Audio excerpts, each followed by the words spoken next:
And welcome back to the Won't Shut Up and Skate podcast, Texas skateboarding history, nostalgia, stories, and special freaking interviews with people like Mr. Mark Wheeless. How are you today? Good. You're good. All right, Mark Wheeless is with us. I'm Chip Queso, and this is Kerry Jackson, Carjack. Howdy. And good thing we have a good edit on this, because if you were here 5 minutes ago, we totally screwed up the intro and had to just do that over again. Yeah, nobody needs to see behind the curtain, Chip. Yeah, behind the curtain here. So we are here at episode 7 at the back, I don't want to call it the backcountry home of Carjack. I say something different every time, but it is the beautiful Hill Country. Hill Country Home. Hill Country Home in Central Texas.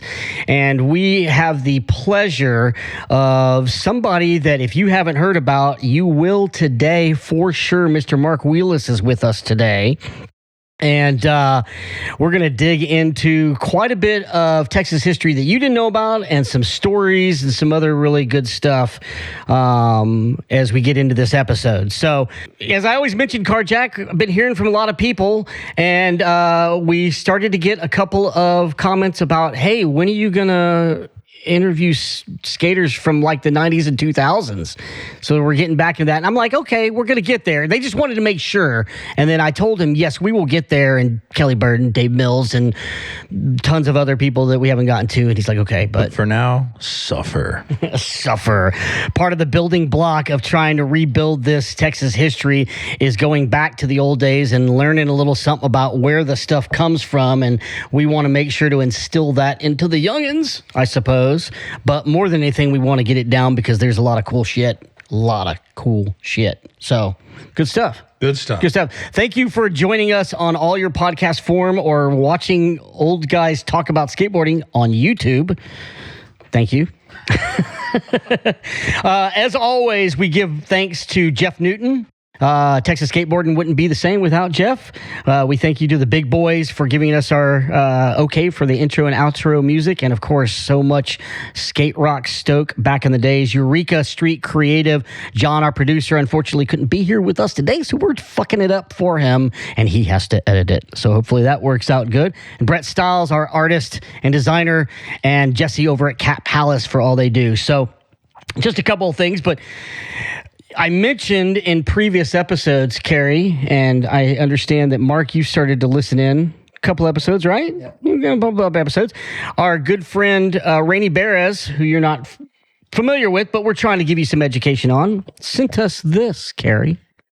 Is that a skate zine? This is a skate zine. I'll let you kind of ramble through that, but, you know, Rainey is also one of those that has brought the stoke of nostalgia, and one of the reasons we're doing this here in Texas. And Rainey loves Dan Wilkes, and so do we. Such a good shot right there. Very good stuff. So Dan Wilkes did some zines back in the early 80s, and we've seen some of those that Rainey had access to, and that was really cool.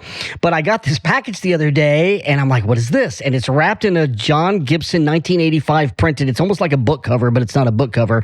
And then it's got 3 zines in it, brand new zines. Do kids even have book covers on their textbooks these days? I don't know if they had days? Goods. But you youngsters listening to this, did you guys ever have to cut up a grocery bag, a paper grocery bag, to wrap your textbook in? To protect your textbook, do y'all still so you do have that? to buy it. Because I know they can buy book covers now that have like elastic in them, and it's like a fitted sheet it's for a all bed. fancy now. They didn't have to DIY it back there. That's where part of our DIY culture came from. You kids these days didn't have to suffer like we did. Or you'd get these bullshit book covers that had some kind of art on it, and you just learned to reverse and flip it upside down, and then you drew your own thing, your skate drawings or your and then your Dead teacher Kennedys got logos really concerned about your mental well-being when she saw the stuff you were drawing on there. Wait, why are these 2 or 3? Are they trying to be individuals? Get in with the crowd. Why so many skulls? So many skulls. Why is there a cross through everything, and it just looks evil.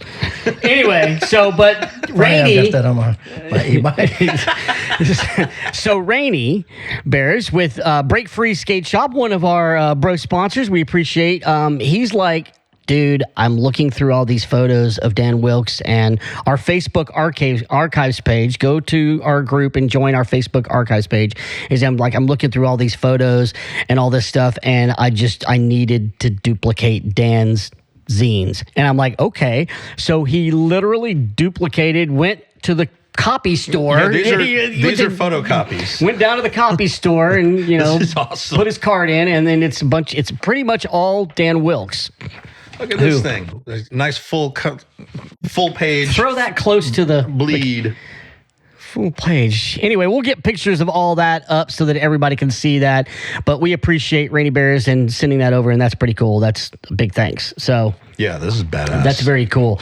Also, I mentioned from previous, our good friend Mike Money at Cockfight Skateboards, appreciate his bronus, sent me that disc, 3.5-inch disc. Yeah, have you been able to get that thing translated yet? That I sent to Legacy Box, and they sent my small DV8 video back, and they sent me back the disc with a sticker that said, "This is the kind of media we can't translate." And I'm like, oh, that means they don't have a disc drive from the 90s. So I called a couple of different places in Austin and left messages about how here's the disc, there's the name of it. SD 3.5-inch, not a floppy disk. It's kind of, it's a hard plastic disc, but somebody has to have a drive. It's analog and has to have it to be able to put it onto something digital so we can get it onto the internet so you guys can see this 1983 contest that was Cecil's in Corpus Christi that included all the Texas guys and Blender and a bunch of other people. If there's anybody out in podcast land that can take a 3.5-inch disc from 1983 and upload it, see it, and then convert it. By the way, I think the photos are from 1983. The photos, I'm sorry, for 1983. I think the disc is from the mid-90s. You are correct. As always, Carjack corrects me because we fuck it up. But anyway, you're correct. So it's a disc from photos from Big Ryan from 1983 when he was a youngster of this famous contest. So it's photos that have not been seen by very many eyes. If you have the ability or have an old school that you can pull out of the closet that has a disc, 3.5-inch, message me and you will get your eyes on it before we will. And we could, you can be a part of this podcast by getting that stuff out there. So I thought I'd mention that because we need help, because I've called places and everybody's like, Wow.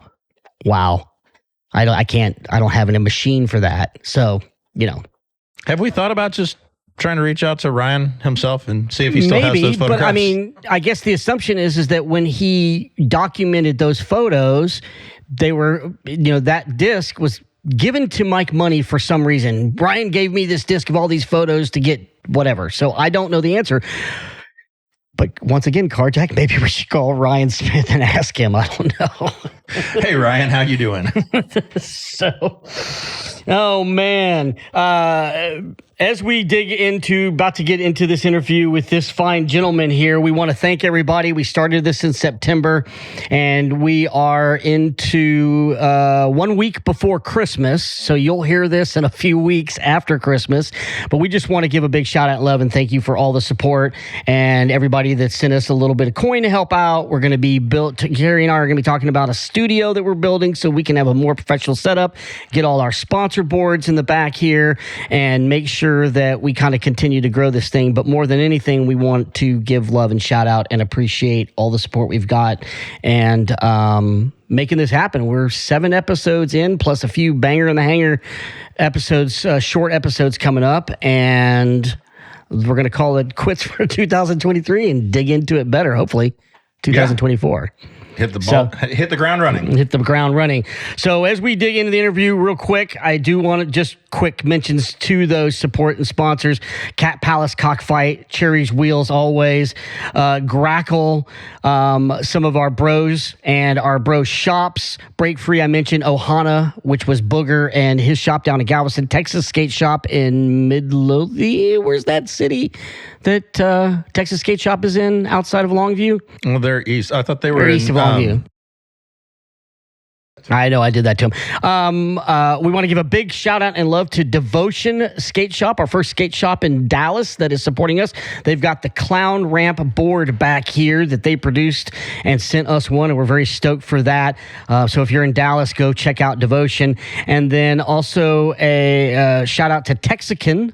Our friend Frank, he's got a board over there that he's got set up for us. And then another new sponsor, Latfowl. That's loud as thunder, fast as lightning. Check out their clothes and some of that stuff. We have a link tree that you can check out all our sponsors. And lastly, I should say this episode is brought to you by our pro sponsors, which would be Embassy Skateboards, Rogers Skateboards, Old Bones Therapy, our skate shop partners, Southside Skate Shop, Hanger Skate Shop, and down in South Texas, our brand new sponsors, Curbside Skate Co. So we're racking up sponsors. I don't know what to do. We have to build It's cool to see that people are actually listening. Well, they're listening and they're stoked and they're sending us some stuff and giving us a little coin. And we're basically, we're going to go from mics on a table to we're going to get some boom mics. We're going to try to build a setup. We're going to try to make this a little more family friendly when you come visit Carjacks. So wait, are you saying that soon we're going to be in Zoomies? Zoomies? No. You just said Zoomies. family friendly. No. Well, that's true. We're with It's the not core family friendly. skate, Fuck the all that core shit. skate shops, Chip. That's where the real action is. We are core skate shops. All right. So, without further ado, that's all the early stuff I've got. Thank you. This guy right here, who's sitting here so quietly, Mark Wheeless. I was going to say, you need to get me done pretty quick because we're dropping like flies from the 70s. That is true. That's one of the things, and Carrie and I talked about that. You're exactly right, Mark. There have been we talk about some attempts to skateboarding history in Texas, and then some things that happened with some company called Black Box in Dallas, and they took all this footage, and it's never happened. And then there's been a couple of, things, podcasts in Texas, and our friends Chase and Hondo at Dropping in Texas have done some stuff, etc. But outside of that, and outside of Al Coker in Dallas and his skateboard museum, Texas Skateboard Museum, there's not been a whole lot done on Texas history. And the point you just made is it. We're getting older and we're not going to be around, and the stories are going to be gone. And we want to get these stories from the people who, Yeah. And so, you mentioned, I'm 56, Carrie's 52, you're 66. Let's give a big shout out for Mr. Mark I'm Wheeless. 50 years of out from when I first started skateboarding. That's true. That's been a long time. And I think I get the sense, as we've been talking a few minutes before this, I get the sense you're a little bit like me and Carrie, where we're in our 50s, but we're really like in our 40s. We're 10 years back, still I'm in my 20s, dude, mentally. You're in your 20s mentally. Okay, so I'm going to do this because I thought this was cool. That was IQ points, by the way. Rainy Bears sent me this, and I'm going to get to this in just a second, but we're also, at the same time, as you see me fumble around, we've got some photos and stuff, and my iPad, I'm going to try to sync these in so that John can see that. And this first picture I have here is a young man with a number 42 and 2, 4, 6, 8, 10, 12 motocross trophies. This is Mr. Mark Wheeless. How are you, Mark? I'm good. Good. I'm good. Mark Wheeless, tell us about this photo. And 42, is that always your number? That was my number, yeah. Okay. I actually raced with that cast on. Okay. Really? Oh, there's a cast in that photo. I didn't notice that. Okay. That's rad. Okay, so talk about your day. So in the early days, before we even get to the skateboarding, motocross, two-wheeled speed and jumping was your thing. Talk a little bit about those early years. My first love was dirt bikes. I rode a friend's Rupp mini bike, and I was hooked and mowed lawns for 2 years and bought my first mini bike. And then the mini enduro came out with the 4-speed clutch. Mm-hmm.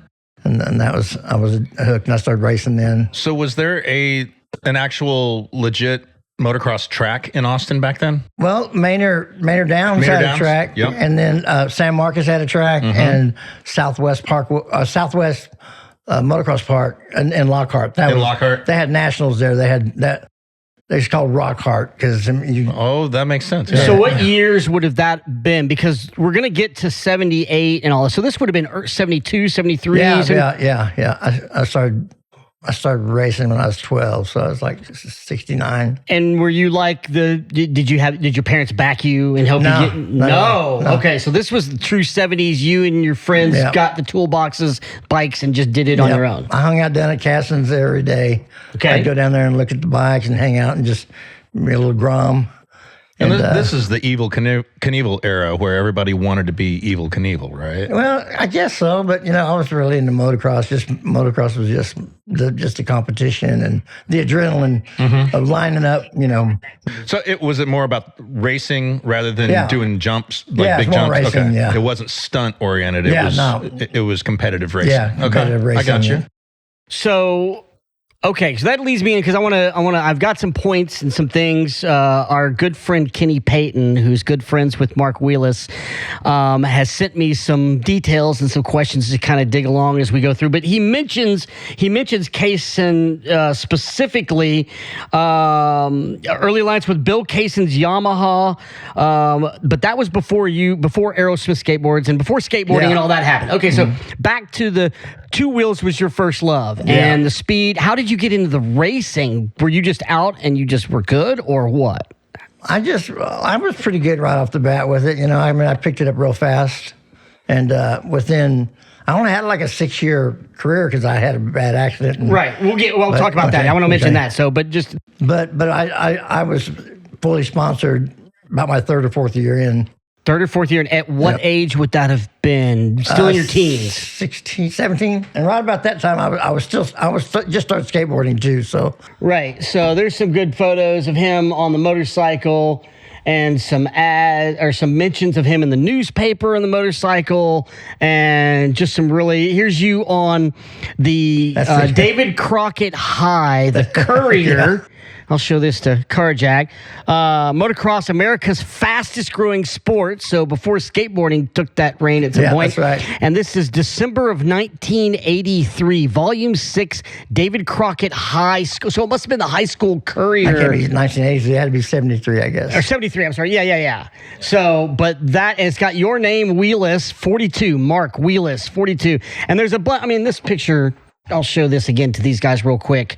If that's not the most epic photo of just... I look like I'm a European there, don't I? You look like you're a European, but you get all the trophies. And then there's even a picture here of you at COTA something. Did you win something, or was that just a photo that you took? That was a fake take. Because I just jumped on the middle one. Nice. Okay. So I did horribly, matter of fact. Before we dig into the Lake Whitney story, back up just a little bit. And we were talking earlier in the Austin days and talking about some of the names. So you remember also the references of the cedar choppers in the west south part of Austin. Yeah. And was that for anybody, whether they were football players, skateboarders, motocross people? Were there always those are the people who live over here, and those are the people that live over here, and that's kind of the nicknames you gave them? I guess the cedar chopper thing was just a very small, select few that were kind of dangerous people. Okay. That's true. And they lived out in the beautiful part of town, which wasn't really popular at that point, Cuernavaca and out by the river and all that stuff. Yeah. So where all the cedar trees were. Where all the cedar trees. There aren't near as many cedar trees out there now. No, there's not. Houses they're now. still in South Austin, though. Yep. Okay. So once again, Kenny Peyton, who hopefully we're going to be talking to soon, good friend, and he's kind of like you, Carjack. He's got that memory going, and we're trying to. When I first talked and reached out to Mark, he, was questioning his, all the memory of the stuff that was happening. We're going to bring that up and we're stirred up, and we're glad that you've been stoked to come share that with us. Some of the things that Kenny mentioned in reference to, and it basically puts it like this.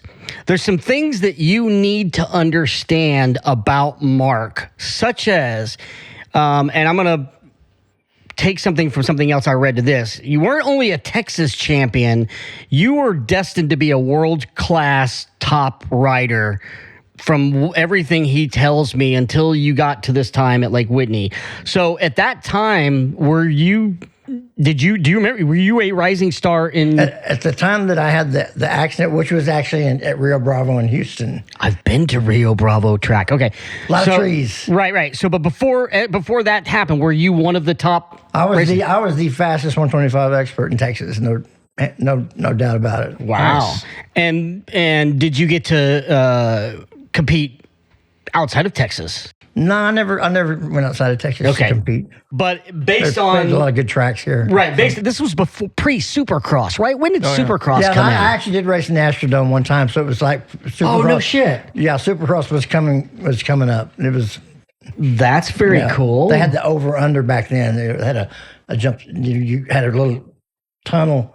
And that way the crossover? The crossover. Well, as you were making your way back to get to the jumps, you would go through the tunnel, and then it looked like people were jumping over you, basically. So I do remember that. So, and that's when we see all the photos of you getting the trophies, and that was where you got your you don't hate this word, Carjack, aggroness, your extremeness. What word would you use? Your need for speed, your fuel for danger, your adrenaline junkie, that sort of thing. Yeah. I'm sorry. No, that's all good.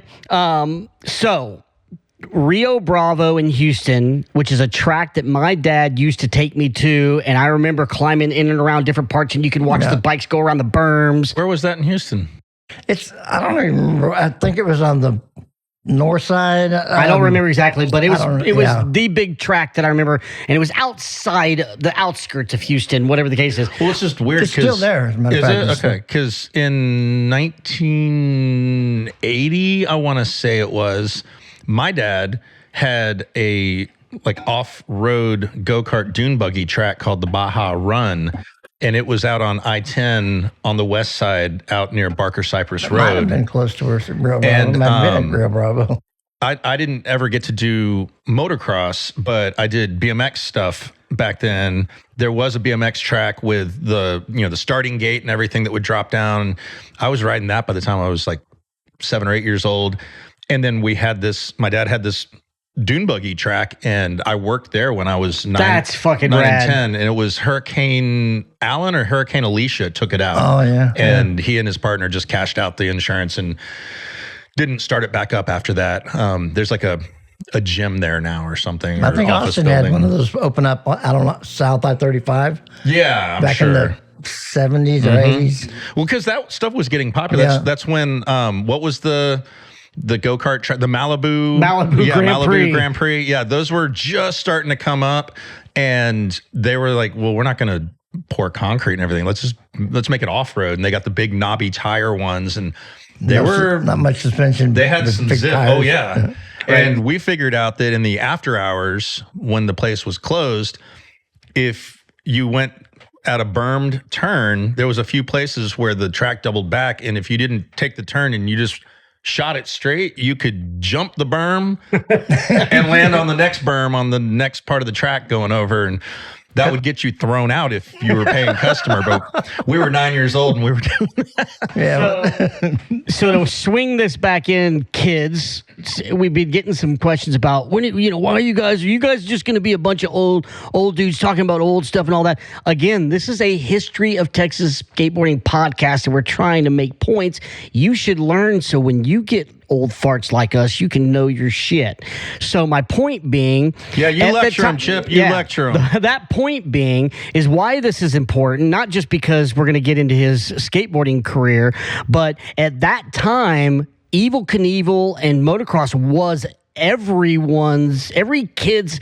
It was either bikes or motocross. You're aggressive. This was before skateboarding kind of happened. So the people who were jumping bikes and doing that thing made this natural transition into skateboarding. And I don't know, I think that's cool. And that's why it's important to Texas history, because you're going to be going from talking about somebody who was the top rider in the 125 class of this range to being one of the top skateboarders in the state of Texas within 2 years.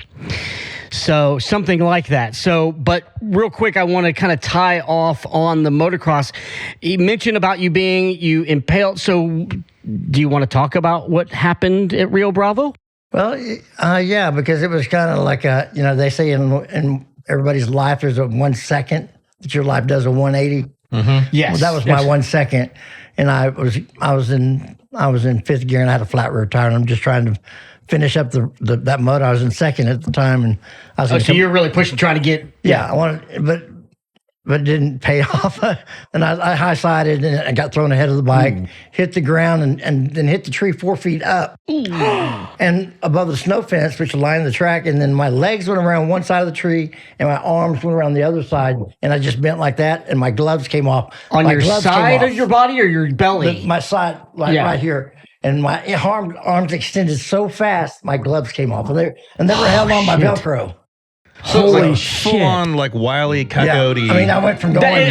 If you recreated that in cartoon form, it'd be like boing, boing, boing, something. It would have gone viral if we had it on video. Oh my God! So, when you talk about that fence, that's the orange that's netted the white fence. plastic fence. Yeah, it's wood, But back then it was actually like a white picket fence. It wasn't protected, but it was a barrier for the outer part of the track. Yeah. It kind of lined the course. So you wrecked, threw yourself in front of the bike, and then bounced up 4 feet. Yeah, 4 feet. Well, now, so you said you high-sided. Yeah, high-sided real bad. Yeah. For people listening that don't understand motorcycles, high-siding on a motorcycle is the equivalent of getting speed wobbles on a skateboard.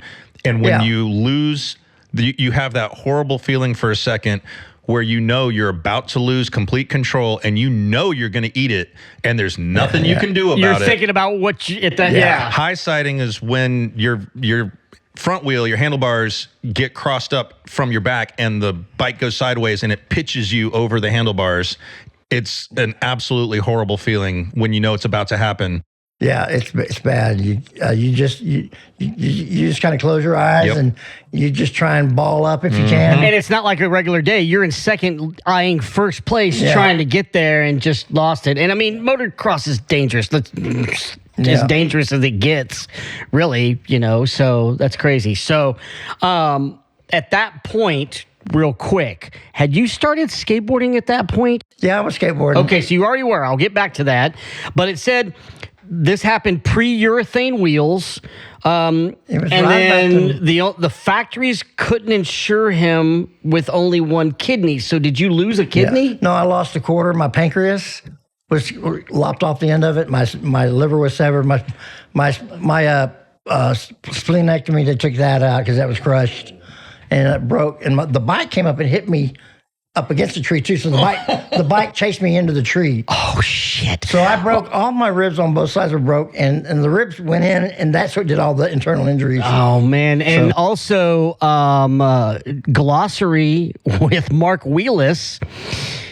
Your pancreas was lopped off. Lopped off. That means it is snipped. Yeah. It is severed off. So lopped off. Here's the thing about that though is that the doctor that did the surgery on me owned the hospital. It was a private hospital, and he wanted to do the surgery, so he did the surgery on me, and he sewed that. He took out the piece that was lopped off and he sewed it back into that duct, which is where your pancreas secretes the insulin, and it still works to this day. Oh, fuck yeah. That was 74, so that was. Do you have any lasting effects from that injury at this point? Isn't that just nuts? And it sounds like you said, it sounds like a Wile E. Coyote just boing against. Oh, that sounds so gnarly. Yeah, I was in ICU for 2 weeks, and I wasn't supposed to live. They read me my rights. So it was like the $6 million man kind of situation. Yeah, I guess I didn't get any extra parts. I lost parts, but no bionics coming in. It's amazing because my doctor said don't. He said you got to quit drinking, and of course I didn't, and it still works to this day. But we're gonna get into that. And just man, first off, we're stoked that you're here, and that's why it's important to history because he wasn't supposed to be, and then he turns out to be not only top in one sport but moves to another. So that's pretty rad. So did that basically take out your competitive racing career? I continued to race. I was racing 3 months after I got out of the hospital. Holy shit! 3 months? And I moved up to 250, and I just wasn't I was riding scared. Wait a second. Wait a second. Kill me. I just almost killed myself on a 125, so 3 months, let's go up to a 250. What was your thinking? Like, seriously, what was your thinking? I don't know. I should. You needed more? You think you'd be safer on a bigger bike? Well, they say that they're safer than 125 because 125 you haul ass, but you don't have the power to pull you out of. Yeah. Oh, okay. I'm not a motorcycle racer, so I didn't realize. So it's too light of a bike. It doesn't dig in. I mean, I was always doing faster lap times than guys on 250s and on practice. Right. That's crazy. Yeah, they were fun to ride. They were two strokes too. And so at this point, were you already skateboarding as well? Yeah, I was. I was doing both at the same time. I was just kind of riding ditches and. So that's a perfect because Kenny Peyton asked him about his transition to skateboarding and why your alliance with Bill Caisson's Yamaha was important, and then going to Aerosmith with Starvin' Marvin. So it's kind of what was your transition into skateboarding? Was it that need? Yeah. Well, I love motocross. I mean, it's in your blood, and it's hard to walk away from that sport. But I was competitive. I was still competitive, but I wasn't gonna win the way I used to, and so I just wanted to concentrate on skateboarding. Yeah. And so I quit riding. And that's the only way I could quit because you just had a clean break. And skateboarding, I loved it. I loved doing it. And so. Well, of course. And something I'm going to read here in a second. Was this at the point where skate parks starting to get built at this point? So you had Not yet. Good place. I mean, they were just starting to build them out in California. Right. Texas hadn't seen one yet. What year was the accident? 74. 74. Yeah. So it would have been a couple of years because 76 was the first Carlsbad Park, and then Holly Hills was right after that. So in 76. So there's your 2 years of skateboarding. I'm going to mention something here about that. So you were just into it. It's 2 years. Aerosmith was already around at that point. Yeah. Okay. And that started as a skate shop versus a board company, right? It was a board company, but it was just a solid piece of. No. We're gonna get into that, but no laminate to tie off. Yeah, that was the weird thing is the places that were making their own skateboards back then. It wasn't laminated plywood. Sure. It was a solid oak plank, usually oak, but it was they were hefty pieces of lumber. They were about this big too, about that wide. Yeah, I don't know how we rode those things. And they still weighed as much as a modern skateboard. Yeah. Well, not as a quick tangent, but I'm going to say this. It took fingerboarding quite a long time to get to that point because now they're doing boards out of 7-ply laminates and shutting and shape them and all that. We don't need to get into the fingerboard thing. Yeah, we went into that earlier. So anyway, I just thought I'd mention that because I'm going to bring that up detailed in another episode. Mark Wheeless, Kenny Peyton. Mark, please, you have to understand, Wheeless was already known as the raddest person on any wheels in Texas. And so before I ask you about, I'm going to go ahead and finish this first part of this, and then I'm going to get into the question. Was the bike jump before or after the time frame we're talking about? Oh, the bicycle jump? Was that later? That was later. Okay, we'll get to that. There's a bicycle jump. Ask him about driving your Volkswagen. Did you have a Volkswagen? Yeah. Was it a Bug? Yeah. Okay. Down Auditorium Shores while rolling a joint in a Frisbee, and then telling your passenger to take over, handing the Frisbee to the co-pilot, and driving out of the door and falling out of the door and rolling down a grassy median while laughing hysterically. Okay, wait a minute. That's a lot to unpack. Do you remember a story of rolling a joint while you're driving down Auditorium Shores and falling out? The rolling a joint wasn't part of the deal, but but I would get my Bug up to about 40, and my friend Dale, he'd take the wheel from the passenger side, and I'd open the door and I'd jump out and just dive out. Is this on Riverside Drive? Yeah, Auditorium Shores. Yeah, and there was always like a free concert or something. For sure. An audience. For sure. Oh wait, was this an entrance, like your red carpet into an event or something? It's over by the city Coliseum, literally, I'd dive and I'd go to my chest and I'd just slide because you're going so fast. Yeah.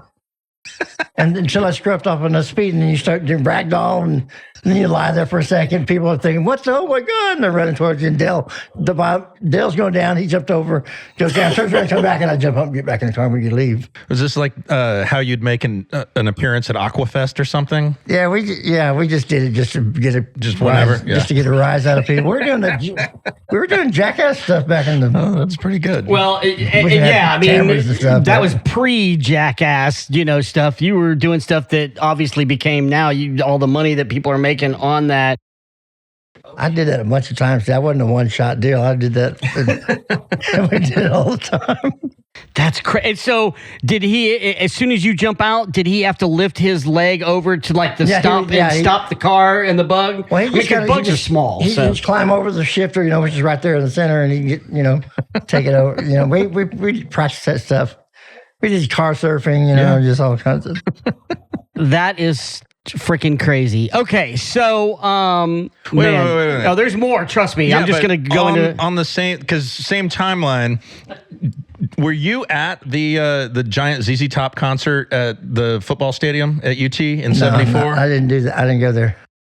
Because apparently 80,000 people were there. It was gigantic, and it was such a crazy thing that UT was like, we'll never do. Oh yeah, people were cutting up people were tearing it up, and people were complaining from like 5 miles away about how loud the sound was, and so they never did it again. But I've never met anybody who was actually there, and I'm like, there was 80,000 people there, and there was only like 100,000 people in Austin back. Yeah, I know. I remember that though. I do remember that. I don't understand that one board. Let's see that. I don't get. We're looking at more photos now. Get this board right here or this one here. The middle one. It's the one with the cutouts where the wheels are. It looks like a modern downhill board with the cutaways, so that you don't get wheel bite. So I transitioned them by showing a picture. I'm gonna again try to put up pictures.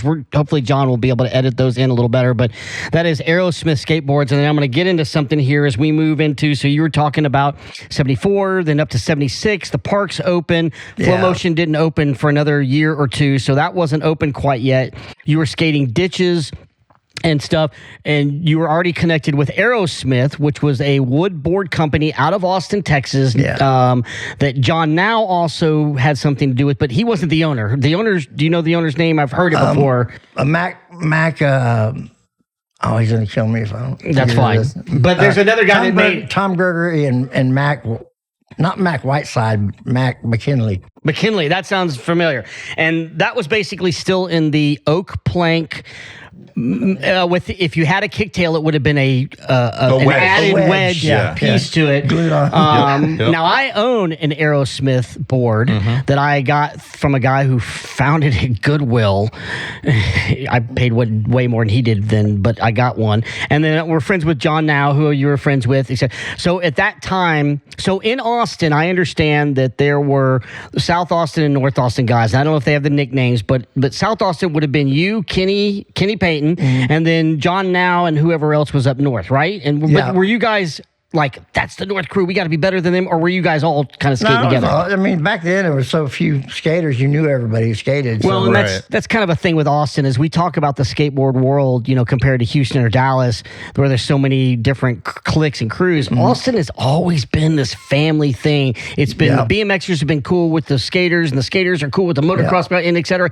And Austin has always had that vibe. So it's as opposed to like Booger talks about in Galveston, he had the Wolf Pack on one side in the Cowtown, and they had to be invited, and they had to do. I mean, it's like a thing. So at that point, almost like surfing. Do you remember? Do you remember Booger from back then? I should, but but my mind is. I think I might have dementia setting in. Beers, wrapping yourself around trees. I've had a lot of concussions and all those. How many? Do you know how many you've had? I've had at least 20 good ones. Oh boy, over the course of my life. Yeah. So. Easily. Take care of you. Wear a helmet. I guess we should say wear a helmet, but you and I, our helmets are our hats. I can't skate without a hat on. I feel stupid, and so that's my helmet. But whatever. Anyway, kids, wear your helmets. Yeah. So back in those early days, tell us when you transitioned from the motocross into skating, and you were doing all that stuff. What were y'all skating around? What were you skating? We had ditches all over Austin, that we'd ride. Was Pflugerville already? Pflugerville was one. Okay. That was a great ditch. Okay. Do you remember other spots that you hit a lot? There's another one under Mopac where it went down and it was like a one-sided ditch, one wall, but it was underneath the Mopac and it had a little thing that shot up from the ditch, a little about this wide, and it was a little corner. And I used to go down and hop that little corner and ride up. Was that the Mopac ditch over off of Enfield? Yeah. I used to skate that back in the 80s whenever I'd come visit my grandmother. Yeah, that was one. That's right. That was close to where she lived. Okay, so before I get to that story, I'm going to go. You just brought up something that Kenny brought up, and I'm going to do it, and it has to do with what is now called hot lips. I'm sorry, not hot lips, five hips. What is now called five hips. And he sent me a story. That's the ditch by Crockett High School, right off of Stastny by the railroad tracks. Yeah. It goes behind those apartments. I never rode that ditch much. He talks about you walked in, and I'm trying to find where he mentions it, but he said you walked into that ditch, got out of your car, and there's this one part of the ditch that goes up to the trestles, and you went and did some kind of a tail tap and whatever, and then left or something of that nature. I don't remember exactly. Dude, if you can get from those bank walls onto the train trestles, that's gnarly. I think that Kenny just, he's just trying to help a brother out.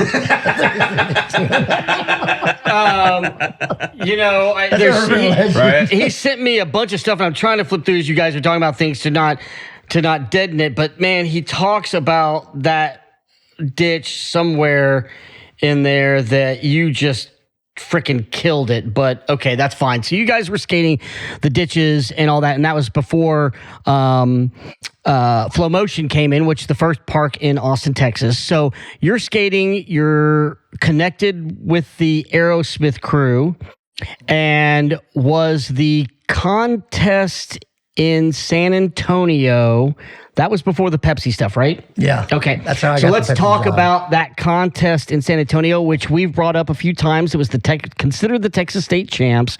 There was 200 people, skaters, and 800, 900, 1,000 spectators, like crazy big.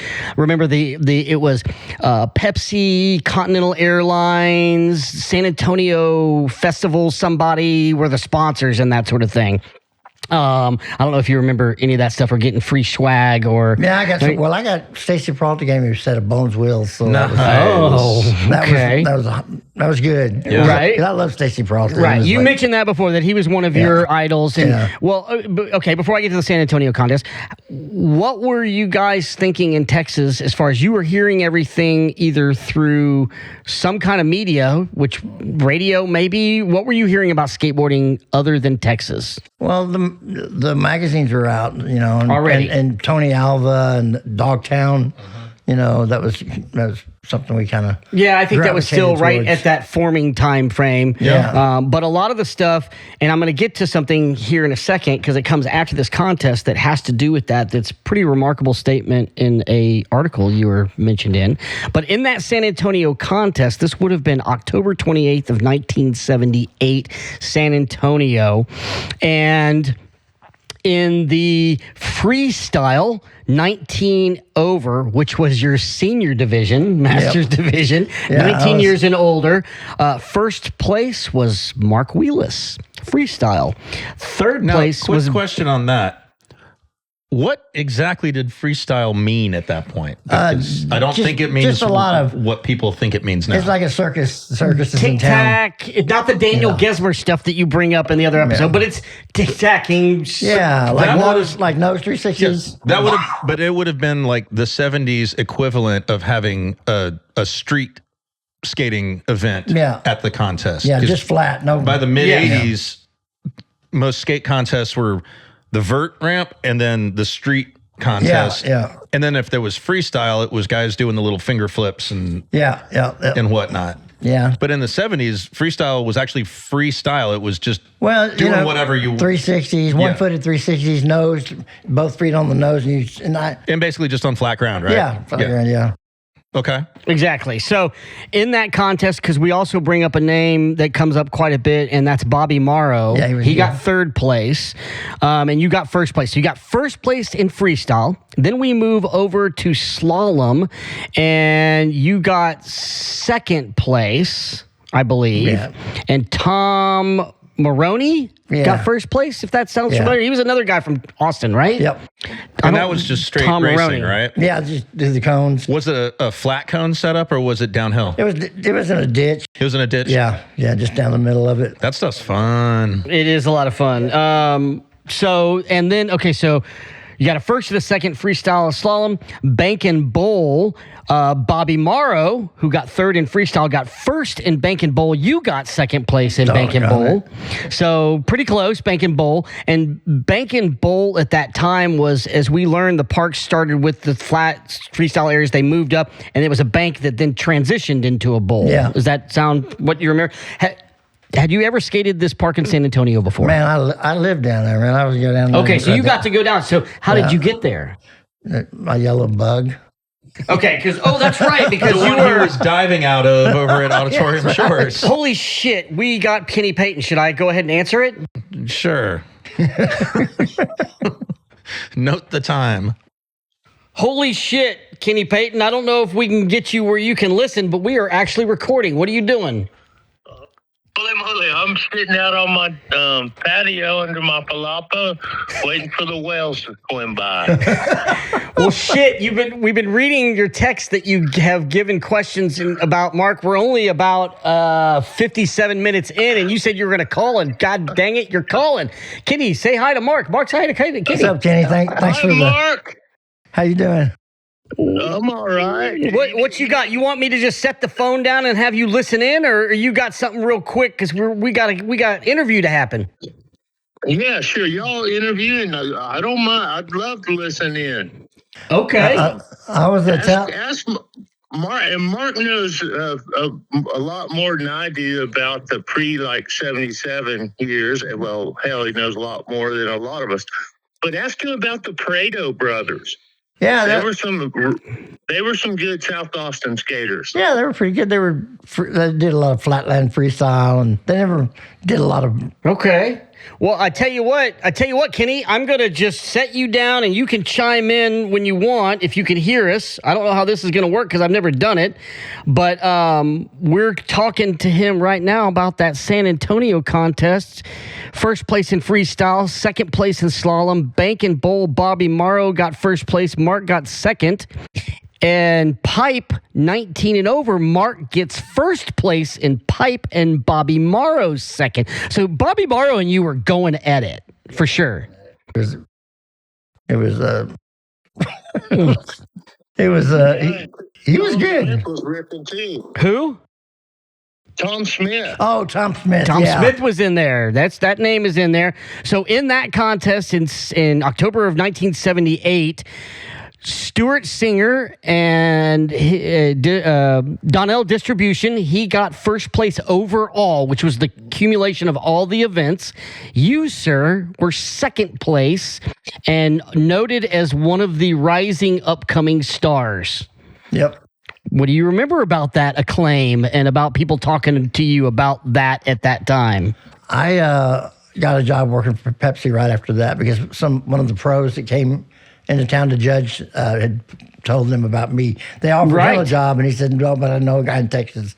And I flew out to New York, and not long after that. That's very cool because Pepsi was one of the big sponsors at that time and one of the early sponsors of skateboarding and that kind of world. So when you say you got a job with them, they put you on tour and doing demos. Yeah. And it was low stress. Yeah, just traveling around with the Pepsi ramp and doing demos. You roll into a town, you've got your show scheduled, usually at an event or something like a fair or something, or a 49ers Jets halftime.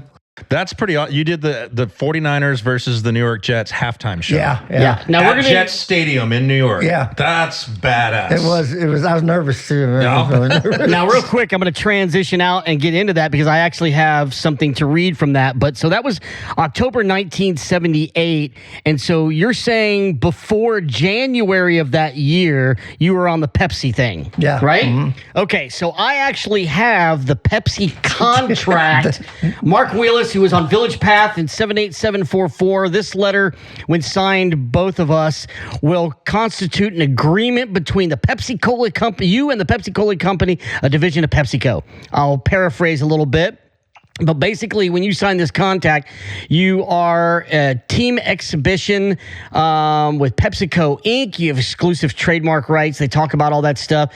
You're hereby agree to serve as a team member for the Pepsi Cola skate team, the team, and acknowledge this position as a skateboard team member in full position and agree with it and devote and all that. Signed. You and Pepsi. Yep. That's pretty freaking rad. Of the company that had, I don't know how many ramps that were touring the country at that point, but had multiple ramps that were traveling around that were part of those tours. We wore our shorty shorts and we had to act it like professionals. So the first night that we were in Newburgh, New York, which is right outside of PepsiCo, where PepsiCo Company is, we're going down the highway, and I told Kenny that there's another Kenny, the roller skater on our team. I said, look, get it up to about 65 or 70, and don't hit the brakes, all right? And so I climbed down on the front of the car and put my heels on the windshield and started leaning in like, because the wind will actually hold you up and put your hands out like a ski jumper does. And we're going down the highway, and a highway officer is going the other direction. And you do a U-turn? He did. He jumped the median, and Kenny jumped the median to come back. Oh, so shit. he was away. And when Did you get away clean? Well, no. This is our first stop. And so, my God. Did you get arrested? I was going, Kenny, we're going home. We're going home. It's over. It's over.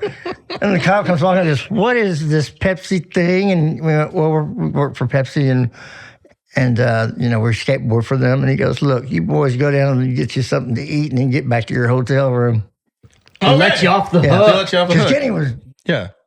Man, that's freaking crazy. And as the other Kenny's listening into us, he's not lying. You were just if you weren't, he told the story about driving the bug and then rolling out on the hill. I mean, you were doing crazy shit no matter what. You were off your kilter at that. I know. Early on, something like that. Hey man, you got to have a little fun. Got to have a little fun, but definitely somebody, like I said, is going for that extreme. So, okay, San Antonio contest, October 1978. You're 2 years skating. You're with Aerosmith. You're winning contests. You're getting second place overall in all of these different disciplines. And then a few months later, in January of 1978, so not even 79. 1978. Well, this contest was in October 78. 78. So you're either talking about 10 months earlier or 10 months All right. or 3 months later. Okay, so there you go. It was actually before this contest. Okay.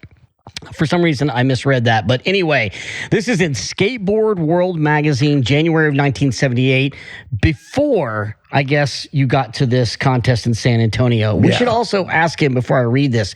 Do you remember the shenanigans of Dave Hackett and those guys throwing chairs? Yeah. Okay. Yeah. What do you remember about them getting busted in trouble? The bad guys versus the good guys like Stacy. Well, they were just like spitting on skaters and stuff. Alba was there. Right? And they were spitting on the skaters while they're in the half pipe. And I was just going, man. You mean the competitors? The pros were spitting on the competitors. We have not. Okay, that's some stirring some feathers shit. I think this is where the infamous scene in Thrashin', the movie, came from, where they threw the jacks in the bowl to take out Corey Webster. So I think that was we've heard inspired by true events. We've heard already that there were the good guys and the bad guys, but that they were just partying and just throwing chairs and all that. But you're saying So do you think they were doing that because they saw the level in Texas was better than they thought it was? No, Or why I don't were they, think so, were they no. just like, They were just fuck you heckling. guys? They were just being assholes. Yeah, they were heckling you. Now, do you remember specifically which ones might be doing that? Was it in this? I know Alba did spit on a friend of mine. And Alba. Not Alba, but Alba. Steve Alba, Yeah. and who also apparently acquired some equipment out of the pro shop after they got kicked out of the contest before they went to the ammo pipes, and then Hackett and Valdez. Who were the other ones we said were? Was Blackheart there? Blackheart was there. Steve Olson hit on my girlfriend, too. Of course he did. He did. I swear to God. Dude, Girlfriends all around. dude, Kenny, I'm telling you what, Kenny. Which girlfriend, right? I've got a couple of pictures that I put. He is a good-looking buff dude. He's like fucking all stacked. I'm sure he had a lot of the you know what, ladies. Oh man, sometimes I used to. I'd meet a girl and she'd say, "Oh, you ride a skateboard?" And I'd think I was making time, and she'd say, "You know Mark Wheeless?" "Oh yeah, I know Mark. Tell that fucker to call me."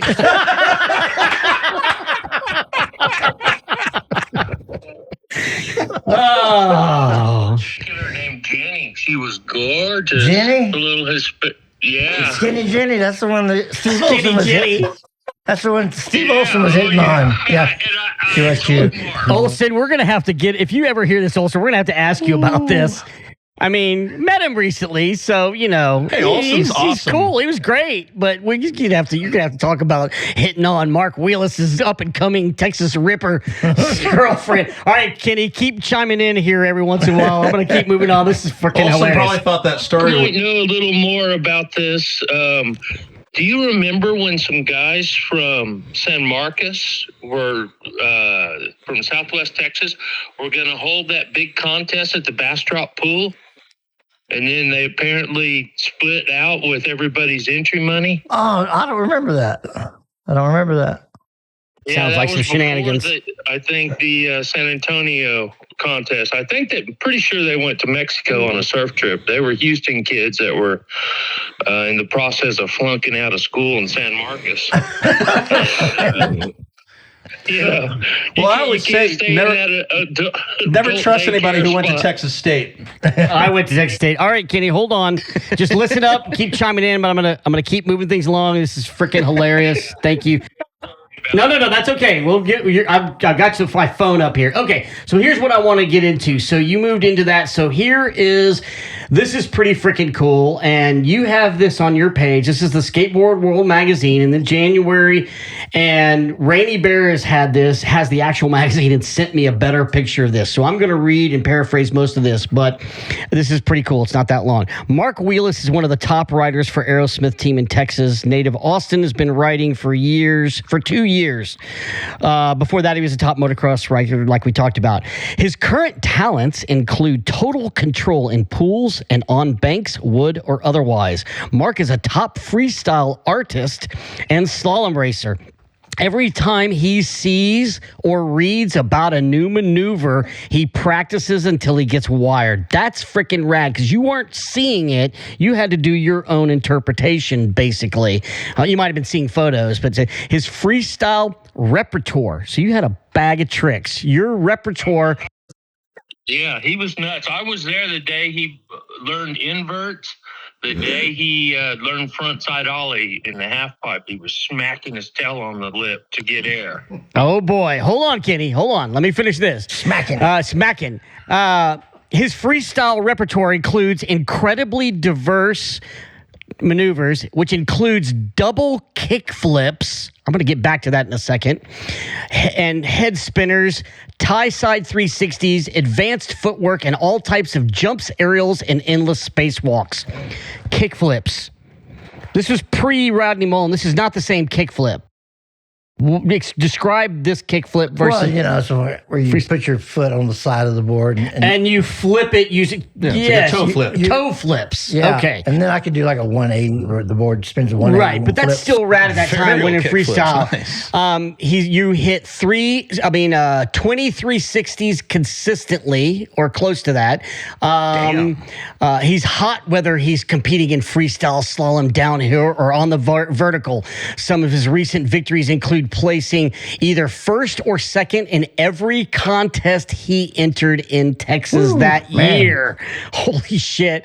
At 19, he surprised spectators and skateboarding experts in placing 7th in Colorado Pro-Am at Breckenridge, skated in the pro division of giant slalom, and turned freaking heads, says Mac McKinley, who wrote that. Oh, nice. And he holy shit. Mac McKinley happened to be the owner of Aerosmith, so you know why that was. Oh, he's the owner of Aerosmith. Okay, so I did not know So that. that was a press release is what that was. Basically. I did get 7th place, though, in Boulder. That was crazy. Good. What's that, Kenny? I got up to Boulder right after Mark had been up there, which is one of the reasons I didn't go to that contest in San Antonio, because I was supposed to be going. I had my first job and I was making money to go to San Diego, and then my uncle moved to Boulder. So I talked to Mark before I went, and he told me about a big ramp they had set up on the slalom area, but they hadn't built that pool yet. But those guys in Colorado all remembered Mark. All right. Kenny, I'm putting up a picture of That's why the concrete work is so bad on flow motion. So, Was it? Yeah. Okay, is that you? What is that picture of that you guys see here, right here, of you as a buff young dude? I mean, you're a good-looking surfer, dude. You got the My surf question shorts. is, are you finishing concrete in this Yeah, photo? so what are you doing in this picture? Which is why the concrete was horrible. So this is part of flow motion. So you helped build flow motion? Yeah. Oh, hell yes. That's how we got overhang on the water. Uh-huh. Because See? they kick you back in. But that to me, that says that park is more legit because it was built by skateboarders. But when you see the concrete, you kind of go. Like, well, I mean, it's not to the same level. Skateboarders who might not have known what they were doing. we had no idea what we were doing. What's that, Kenny? No. I see him there working every day. I'd ride up there on my skateboard, and those guys would, the first thing they finished, I think, was the freestyle area. And if you go up there and work a couple hours, Mark was actually on the payroll. But if I was just a grom, and I'd go up there and work a few hours, and they'd let me skate right before dark. And then I had a paper bag full of 32-ounce Dr. Pepper bottles, and I was going to cash them in at Safeway. And I was skating to the park so I could skate the rest of the way to the park.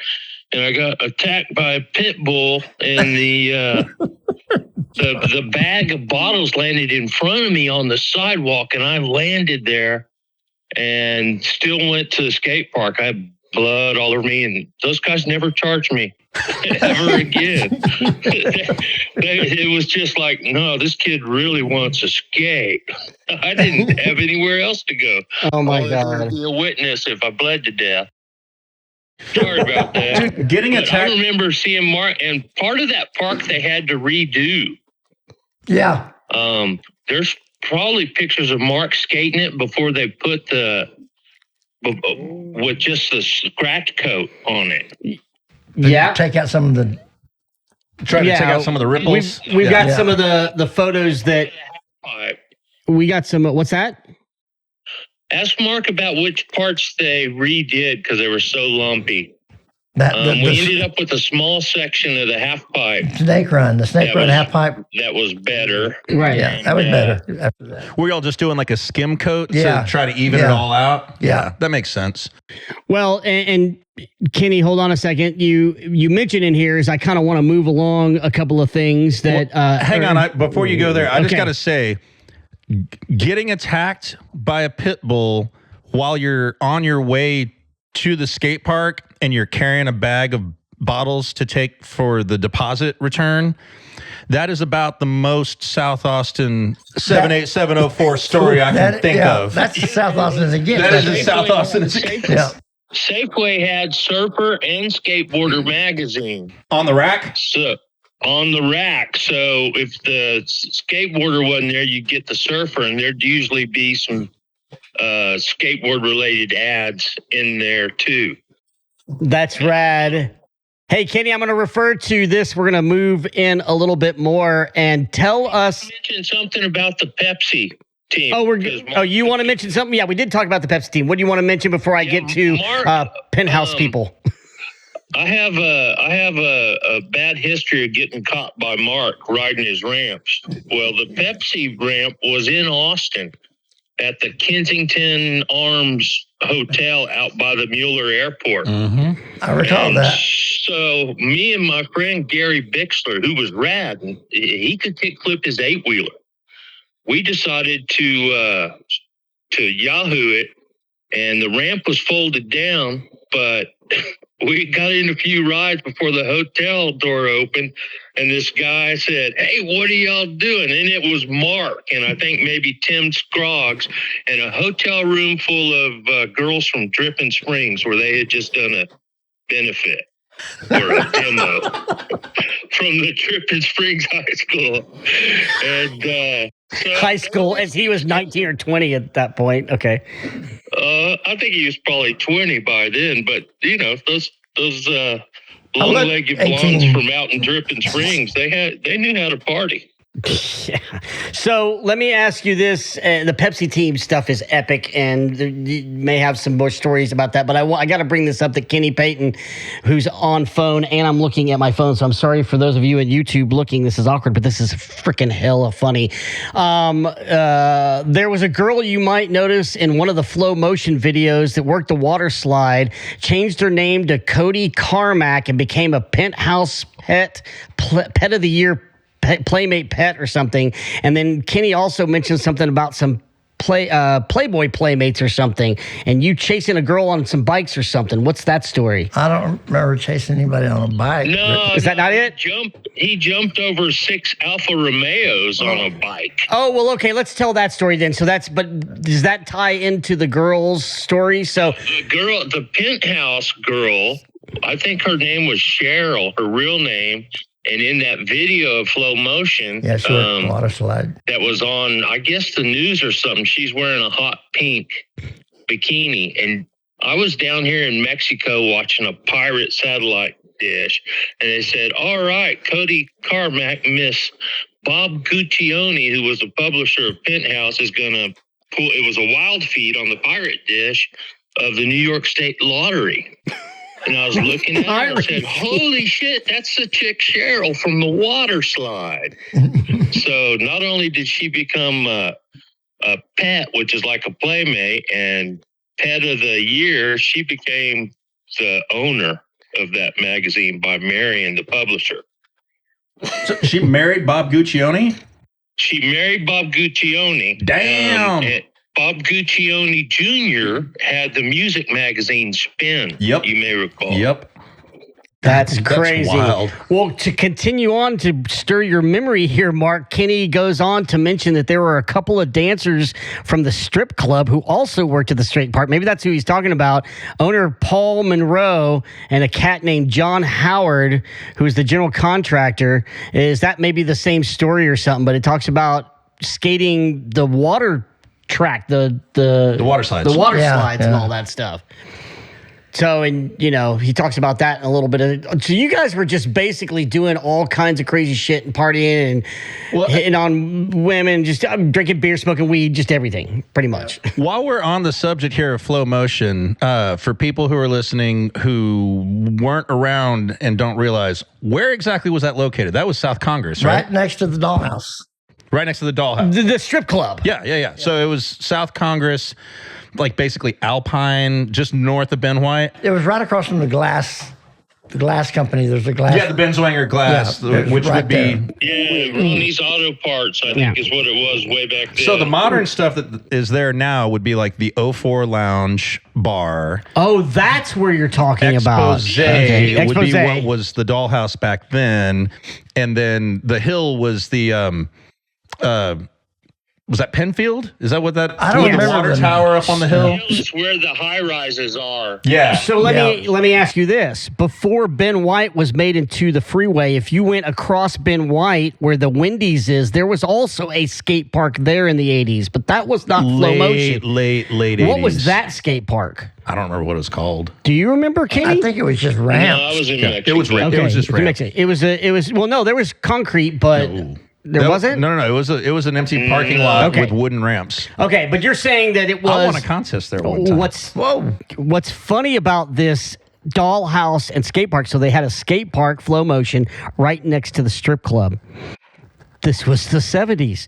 There would never be a skate park with children around anywhere near a strip club or a bar or anything. It's fucking nuts. Hey, where's the skate park? Well, you know where the strip club is, yeah? What you guys probably don't know is that South Congress had a seedy history. Oh Oh, yeah. Bulls and bars and all. I had to skate home either down South First or South Congress. Yeah, you just pick your hill. Midnight or whenever, and Congress was kind of rough. Oh, yeah. Anything between Congress and South Lamar was, when I used to go over to Caston's, I had to go through that neighborhood. And luckily it was downhill going there. Yep. So I'd just get up to speed and not lose any speed. Yeah, but on the way back. And on the way back, You gotta walk. is uphill. Yeah. So, yeah, it was dangerous. Yeah. Skating down Lightsey Yeah, skating down Lightsey. Lightsy. and where old Bike Mike lived over there back in behind Fort View, I guess. It's Yeah. crazy how much it's changed over the years because it's some of the most expensive real estate in the city now. I know, Sure. it's So, amazing. and to catch everybody up who's listening, as we've gone into an Austin, Texas tangent, if you don't and haven't visited Austin, which is absolutely one of the best skate cities going these days, you need to come visit. But to transition, one of the cool things about having Mark here is that as we focus the early years in this Texas history, we've talked about the coast and we talked about the water surf influence creating the skateboarding, fad, then surfing, taking skateboarding to the sidewalks and the streets, and then all that evolving. And we've talked about the coast, and they were all doing this. But guess what? Central Texas, 2.5 hours up the way, there's a kid named Mark Wheeless and a bunch of other dudes, Kenny Peyton, John Now, and all these other guys that are ripping, that don't have the interaction with the guys in Galveston. They don't have the interaction with Corpus and Jimmy and all those guys, but yet... It's just like you coming up to Southwest Texas, Chip. Everybody wants to get away from Houston or Corpus if they grow up there. Right, but what I'm saying is that Go to the... school.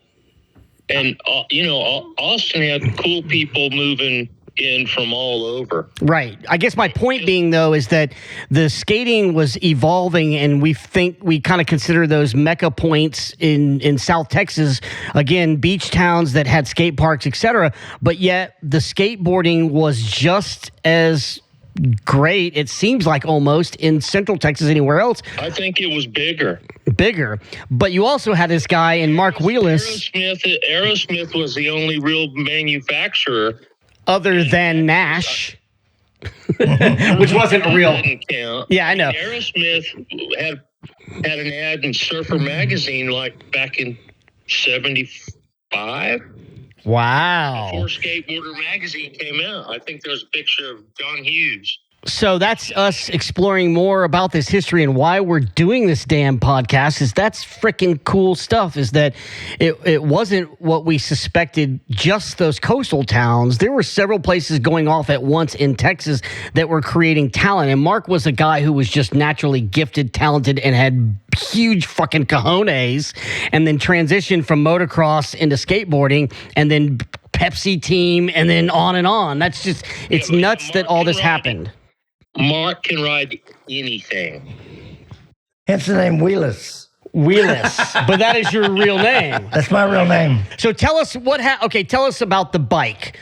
How did that happen? What was the whole bike on South Con? So there's a photo, as I set Kenny down for just a second, I'll get it out here. There's a photo of you jumping a car or several cars. I jumped 4 Alphas, and they were convertibles. 4 Alfa I won't Romeos. say that, but... Well, yeah, they were small car convertibles. I've got a photo as soon as But I they can. said that I could have done 5. I cleared the last one by so much that I could have. And I didn't use a landing ramp. Oh, straight to flat? Straight to flat. Damn. Yeah.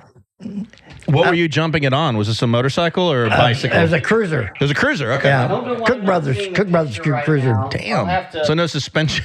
Really? I'll have to Suspension. post it up, but it's a picture. I don't know why I don't have this here right now, but it's a picture of you jumping the bike, and then it's also, and I'm sorry I don't have it right there for some reason, and then it's also a picture of you standing there with the bike, and I'll put these up somehow. But I don't yeah, remember if that was Aquafest or if that was one of the free. That was the Wednesday World Frisbee concerts. Championships. World Frisbee Championships in Austin, Texas. Oh, well, that was when we had the ramp there. Yeah. Was this down at That was when the Auditorium? blue ramp came. No, that wasn't that. That was another contest when they. But Okay. Yeah. Because I met Tom lived with that Frisbee guy on Travis Heights Boulevard for a while. Mm. The Yeah. one that ended up doing that big contest in Victoria. Oh, I was supposed to jump 5 cars there, and I went there, and they said, I said, I don't know if I can clear 5 cars, and so I went down there, and he was advertising and stuff, and at the last second I said, I'm not doing it. And I went, and I came home that night because, well, for one thing, he said he promised me a bunch of stuff which he didn't give me. Here's so. the that's- photo. that's badass. And Yeah. we'll try to get at him, but he's launching. I don't know if you can see that in the YouTube, and I finally found the photo. But it's you launching over the cars is one of the photos, and then there's another photo of you standing there by the cars. Oh, just acting like an idiot. Just I to was just kind like, of a I was just like just going, kind of a promo shot, and then Yeah. I have another picture of you with a quarter pipe on your driveway. I came home but one you're day. doing a BMX freestyle where you jump and do a 360 on your handlebars and land back on your that's called seat. a decade. where A you- decade. So Ramp.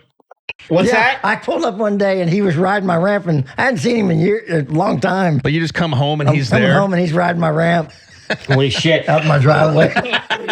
It was a brand new house, and I'm pretty sure he was the first owner because the guy I work with, Ricky Petrie, had a house, was a motocross racer too. He had a house a few houses down, and he said, "Hey man, this guy built a skateboard ramp in his driveway." I said, "Really? Let's go to your house for lunch." And so after Mark got me there, and it was a little embarrassing, but we had a good laugh. Yeah, it was About, I don't know, a month later, they built a ditch on Alexandria. Oh yeah, the The Alexander. Y ditch. Oh yeah. That's Yeah. now currently full of parking Pour bricks. in the concrete because I was air conditioning in the shopping center, the little strip center around the corner. And I went home and got my board and came back, and Mark was skating it. Nice. Oh, he jumped the gun. I was going to get first tracks, but we were the first two. He was the first guy to roll in that ditch, and I was right there behind him. Man, Kenny, so for all of you listening again, if you're catching up, this is Kenny Peyton on the phone. This is the first time we've had, he said he was going to call in, and I was like, okay, and he's actually calling in. But we're actually going to try to get Kenny when he gets into town, hopefully after the Christmas holiday. We'll see. But keep listening, Kenny, because I'm about to mention something else that you mentioned. He gave me a bunch of stuff to talk about, and we're at an hour and a half, Carrie, with no edits, so we're doing okay. But something about Kenny mentioned something about the called the Aqua Thrill Way. Lurch and I skated it first, same day, and then Wet Willie's.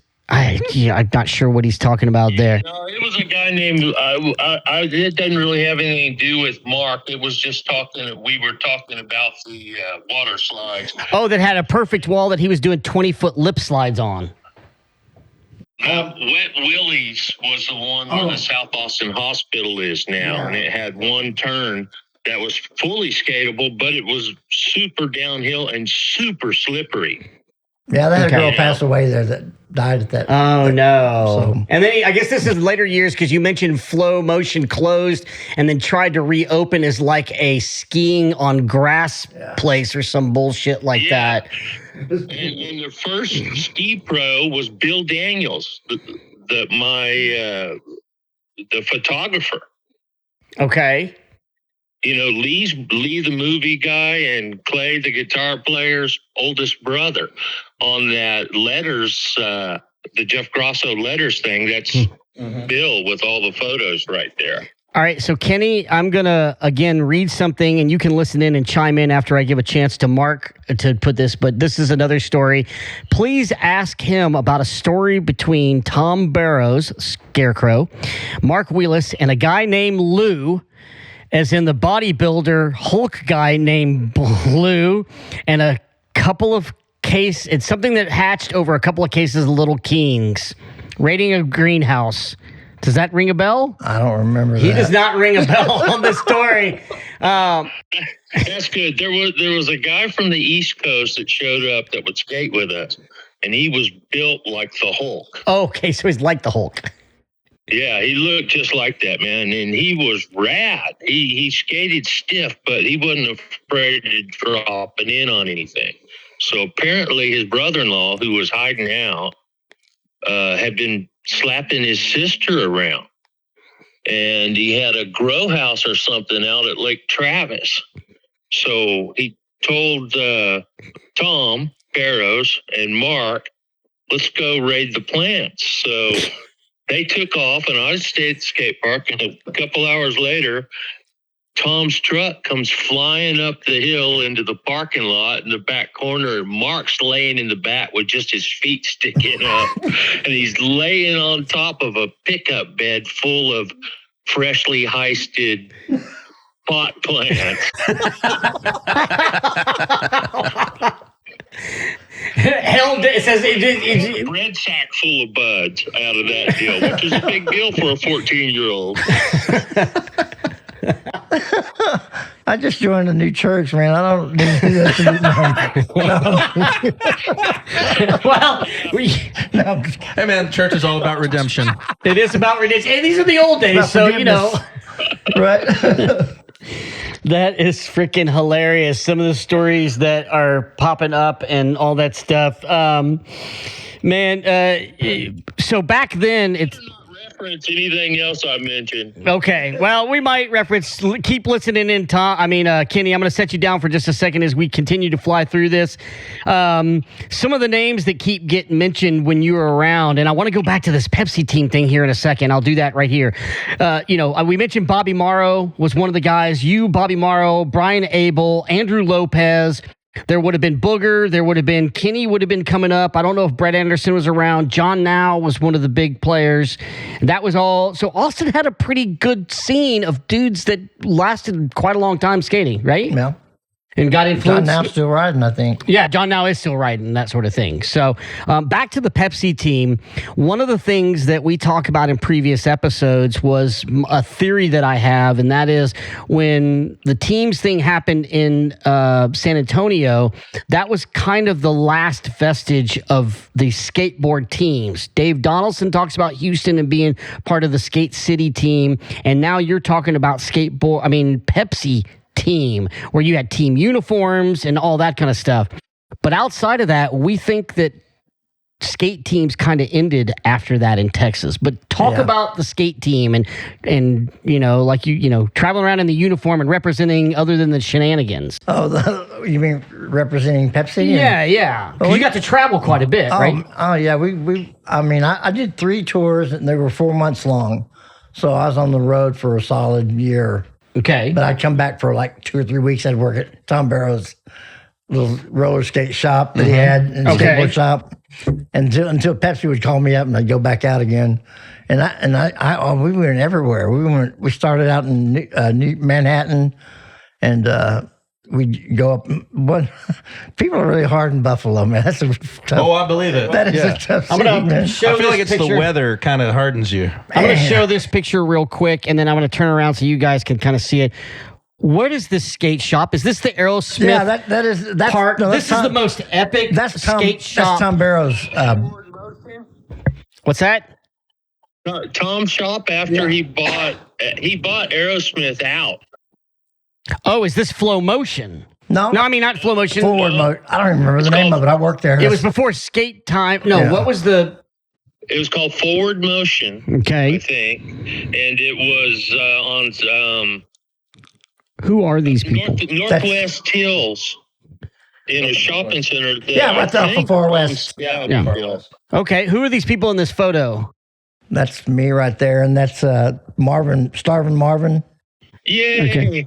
Starving Marvin. I'm not sure who the girl is or who the guy on the back. So there's a good epic photo of this skate shop with some old Zorlak decks and some early stuff, and some really cool, I want to also ask about this photo. Yeah, that's the San Antonio. That's the San Antonio contest. Yeah. So we're going to bring this photo so John can look at that. So that's from the San Antonio contest also. That's pretty rad. There's got a lot of good photos. Again, it's kind of awkward for us to do this pre-hand. That's Selma. There's Selma.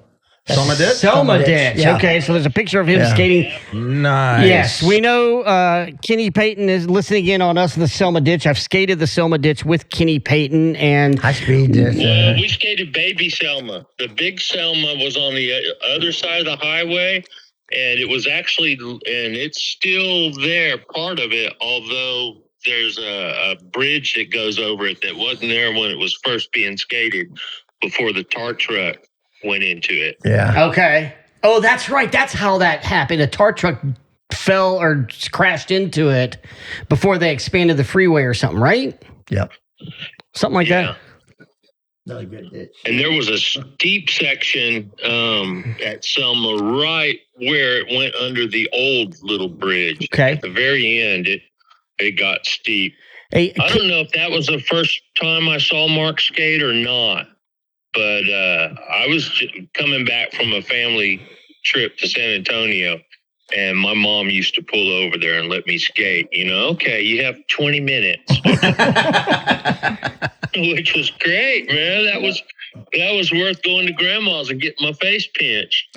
Before you called in, Kenny, you had weren't you telling me a story about Mark riding 5 hips? What we call 5 hips now? Dust Bowl. The Dust Bowl. So 5 hips is actually called the Dust Bowl, Austin Heights, which is a gnarly spot. Would fill up with dust from the the railroad track there. Right. But you talk about something about him getting out of his car, doing a tail tap on something, and then getting back in his car or something like that. That was the Lip Bowl, which is over there by Betachek. Okay. Doubt that's still there. Yeah, it's still there. I think I sent you a picture of it a few years ago. By Betachek Middle School? Yeah. Okay. All right. Carjack's about to get on his Google Maps and find it. Hell yeah, I am. Down off on, if it's not at the end of Luna, it's the end of one right next to it. There's a creek back there. So tell that story real quick. Oh, me and Lurch, who was usually my running buddy. Lurch, because he was big and tall? Yeah. Roger Richards Jr. The first time Brett came over, we were meeting at my folks' house, and he looked down the street and he said, "Who is that little guy next to Lurch?" And I had to tell him, the little guy is Lurch. That's his dad. Oh, shit. And he had he tore his knee out right when he was, after he got drafted by the Philadelphia Eagles. So Oh, damn. His dad was a mechanic. But Lurch, we'd send him in at 13 going on 14 to buy the beer. No, one of those guys. Well, tell the story about this ditch that you remember, Mark, because he doesn't remember. We're skating there, and Mark pulls up, parks on the bridge, looks over, and it's like, "Hey, man, it's Wheeless." And we had a little plywood roll in, and there was somebody had left a sheet of plywood on top of that ditch, and the ditch is probably 10 foot deep. Pretty nice long walls, and one side had a slightly rounded transition and had a little bit of a lip on it that you could do lip slides on, and the other side you kind of do grinds. And somebody had set a piece of plywood up on the privacy fence that the ditch was abutted up to on the south side, still is. And we were hitting that piece of plywood, and the plywood would bend. You'd be looking down at the crack going, "Oh," and Mark pulled up, said, that looks like fun. Dropped in, blasted up the plywood, off of the plywood, up underneath the top crossbar, did a tail block, kind of free fell back in, rode up the other side, said, "See ya," and took off. And we were just, fuck. Mark would kind of do that. He'd show up and shred, and boom, off he went. And you have no knowledge. Remember that, Mark? So that's what we're here. We're here to stir some points up. Kenny, once again, appreciate the stories. I'm going to set you down here so we're getting to a point where we're going to start tying this off into a knot. But, you said that you only skated your skating career. Now, you skated until you were 60 or 66. So congratulations on that. And, but your career was until about when? What year would you say? Well, after Pepsi, it was. What year would that have been to 80 or 81 yet? Yeah, it was probably 1980. Okay. Was when it ended. Okay, but this was pre the backyard ramp series, pre spring series, pre into the vert stuff when all the pools died and closed. You were already kind of back into whatever other realm. I came back and started riding. I remember him coming over to Scott's half pipe in Cherry Creek and skating with us. Probably 81.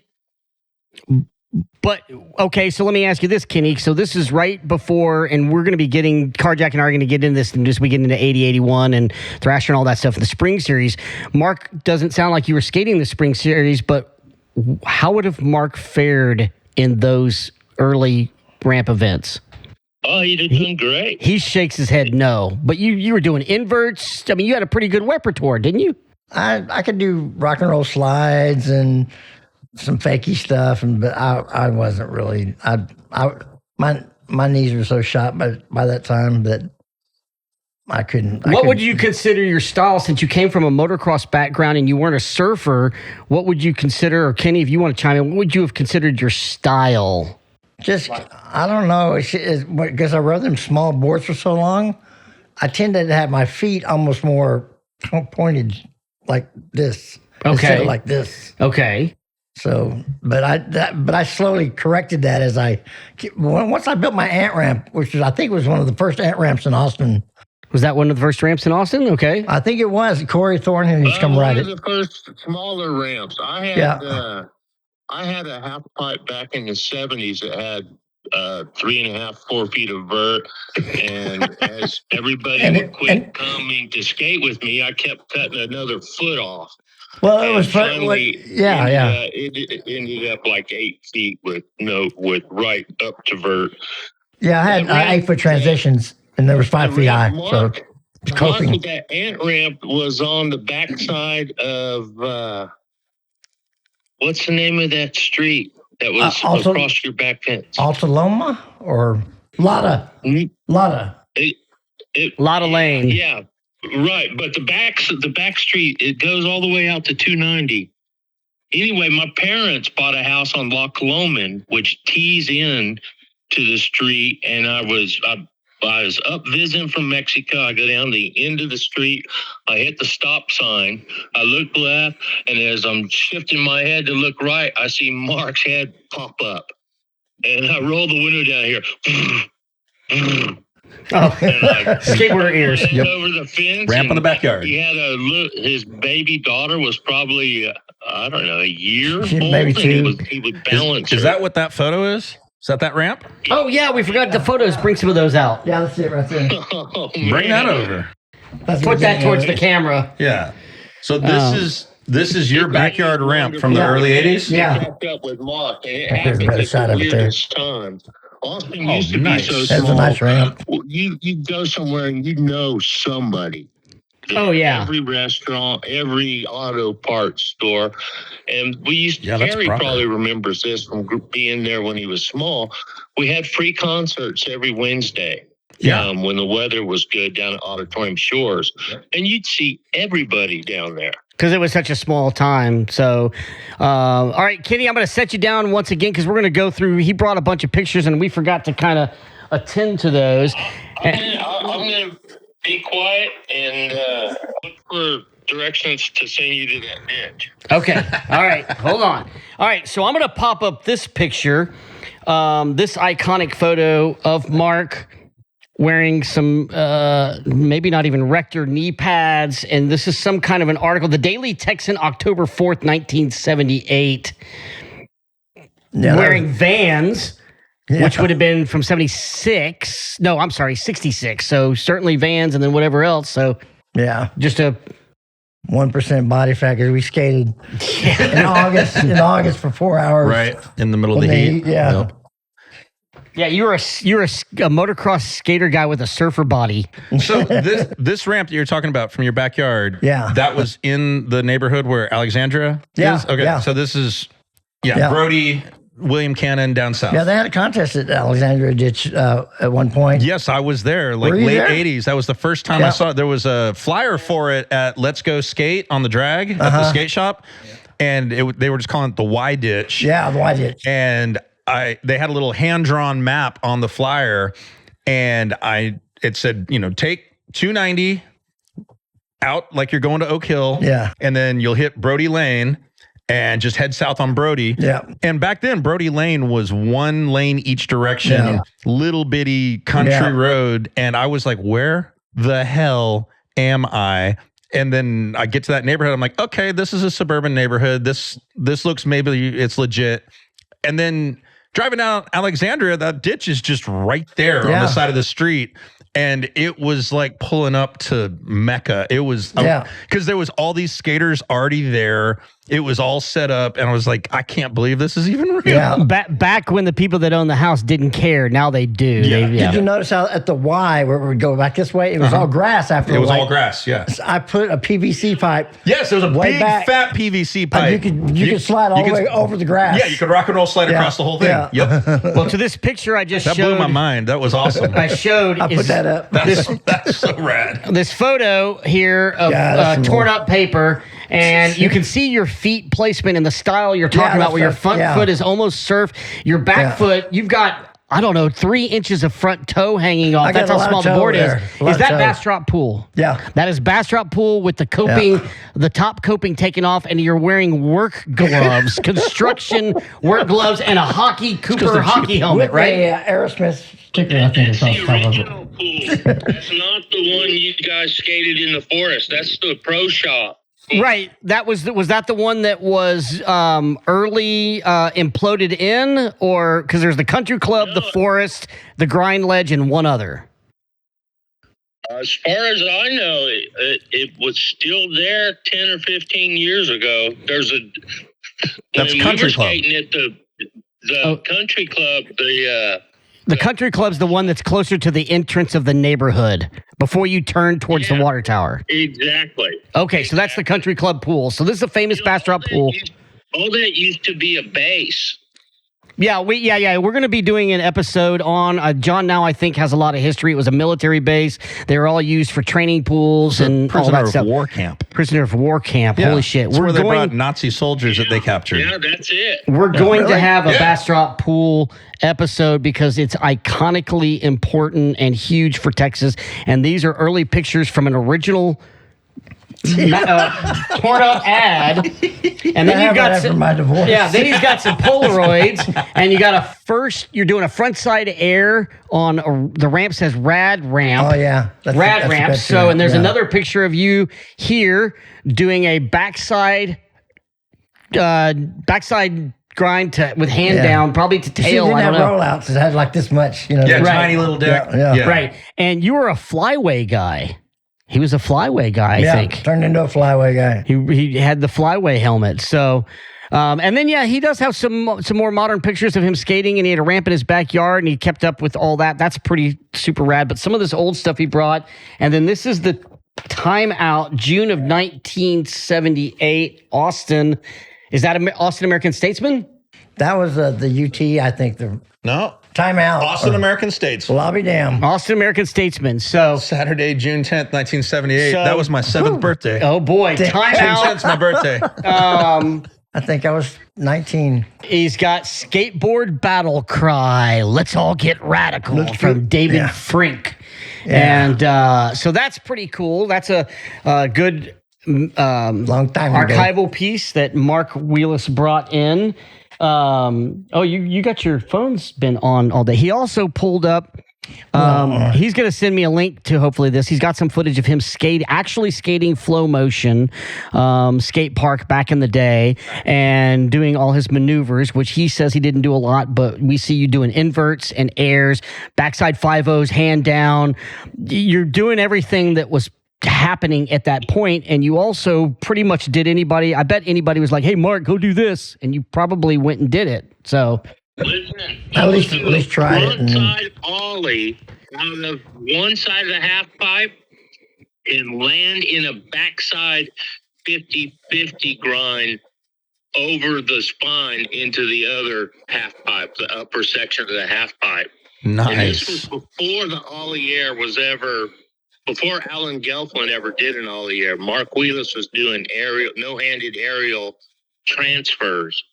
Yeah, just like free air out to grinding over into the other side. Okay, Yeah. Kenny Peyton. So let's discuss this, because in the Booger episode that just dropped this past Friday, Booger is mentioned in Alan Gelfand's book that was written by somebody else in Gelfand's words or whatever about the ollie and how instrumental and that there. But you're saying that before somebody was doing face wall ollies, I guess the best way to describe it, he was doing transfer ollies. Is that what you're saying?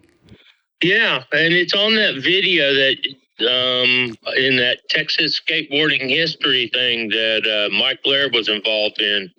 There's in that flow motion, there is a flow motion episode 6 or something of that YouTube series. Okay. Yeah, that's it. Mark was way ahead of his time. If the manufacturers would have been in Austin instead of Southern California, Mark could have made and lost millions.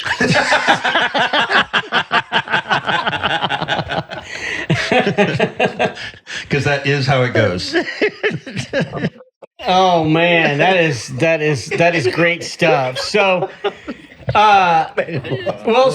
so Mark, let me ask you this as we start to kind of wind this down. It's been a great episode. I see in the future we'll get you on for some more, but this has definitely been amazing. I want to get your kind of feeling of this is one of my cheesy questions, Carjack. I'm sorry, but when you skated for those few years before you kind of gave in the Pepsi team, how do you think that affected? I mean, what did it do for you? What is that memory of skateboarding? Is it just it was good times and it was crazy, or did that affect your life in kind of similar to what you said, the motocross moment? You had a moment that happened. How do you think skateboarding did that, or did it just keep your thrill for thrill-seeking? It kept me from stealing marijuana from. I just loved doing it. I mean, even it. Like I got really better at skating once I built that blue ramp after my daughter was born. That's when I learned how to skate because I was doing lip tricks and stuff off the 5-footer. Right. So I was still learning new tricks at the age of 30, in my mid 30s, learning new stuff. So I just like that you can still evolve with it. Right. How much do you stay in tune with skateboarding today? Like as far as looking on the social medias and stuff like that, or Olympics? I watch the X Games and I'm always watching. Anytime I can catch something on YouTube, I watch it. So what is your general feeling about how evolution of skateboarding? Because they're doing stuff that it's insane. It's insane. Yeah. It's insane. But it's just as catching for you. You're not, there's some people who are I can appreciate it. I definitely can still appreciate it, because, right. Yeah, because I mean, I know how hard it is. Well, it's the same thing with Travis Pastrana and the motocross stuff. Insane. I mean, you know that wholeheartedly, and the stuff that they're doing is beyond what you guys were thinking, unless you thought when you were drinking, oh, what if I did a backflip? I don't know if that was I mean, I used to dream about that, doing flips and stuff, but I just never could, Well, that is actually kind of a good point, because with Travis Pastrana, once he started doing NASCAR, there's so much money involved with NASCAR that his sponsors told him, you got to stop doing motocross right now. You can't, it's too dangerous. Every NASCAR race is tens of millions of dollars at stake. Sure. We can't have you getting injured doing your crazy stuff. So he had to lay off some of the stuff that was like his in his heart, like his upbringing. And he talked about how that was difficult. And he's like, that's the hardest part about being like a NASCAR driver is the level of responsibility you had to do. And the fact that back in the 70s, they weren't taking care of you guys like that. They were letting you, if you get wrecked, well, see ya. Yeah, it's game over. I mean, you just buy on to the next one. But it's a different world with it now, and there are trade-offs. Like Travis making really, really good money, but he's also and like Jason Lee, when he started acting, the movies would tell him like, you can't ride a skateboard while we're shooting the movie, and it's a weird, different world to travel in once you're on those levels. Mark, are you stoked that there's people making millions of dollars in sponsorship, or do you wish that motocross and skateboarding were kept more underground, or do you respect and appreciate that there's all these influencers and big money and all that? I mean, I think people should get paid. Right. I mean, it's a risky thing, I just wish they'd pay it further. I wish it wouldn't trickle down, but maybe just slightly pour and drip down. Yeah, exactly. Because as you get from the top guys are making too much, and the bottom guys are making nothing. Sure. But I mean, I guess generally it's good, especially maybe more in motocross than skateboarding. I don't know, but I mean that that people are making a living off of it, which was for the most part, once you got to 1920, you pretty much, it's time to buckle up and get a corp job, or go get a real job. Go get a real job, yeah, seriously, or do something like that. Like 20 used to be kind of considered like old. Wait, you're old. Why are you still doing this? Yeah. Hey, while we got a second before we finish things, you mentioned you tried to get John Now. You think so this guy right here, who we fucking love his stories, wasn't sure about this, and we're stoked that he's here, and you have plenty of stories. We have plenty. But you wanted to get John Now on at the same time, who I've been trying to get on. So here's your time to talk shit about John Now, who's one of the nicest dudes ever. But you got any John Now something real quick? Because he's not here to defend himself. Well, John, he's a great guy. Sure.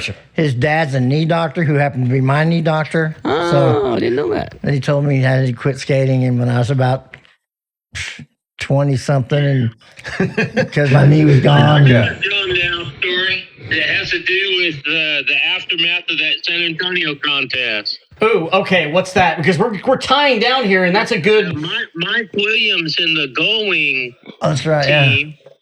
Dennis Martinez and those guys came up to skate slow motion, and there was an old antique car parked out between the end of the snake run and the bowls. And I was looking everywhere for, our best skaters, John and Tom, and I didn't see Tom anywhere. And then Tom Burrows. Yeah. Right. Then Lurch and I noticed that John was in that car parked in the back of the skateboard park with his girlfriend. What were they doing? It was, he was making legends. Wait a second. Glossary with call-in Kenny Peyton. Glossary with Kenny, making legends. Would you like to define that, Kenny, making legends? Well, John's nickname was Johnny Man because he matured really young. I think he had to shave probably by the time he was 12. He's a great skater, and we've had some really good times. Chip, when you think about skateboard teams, don't let it, remember a lot of the skateboard teams were carpools. That's right. It was just a carpool.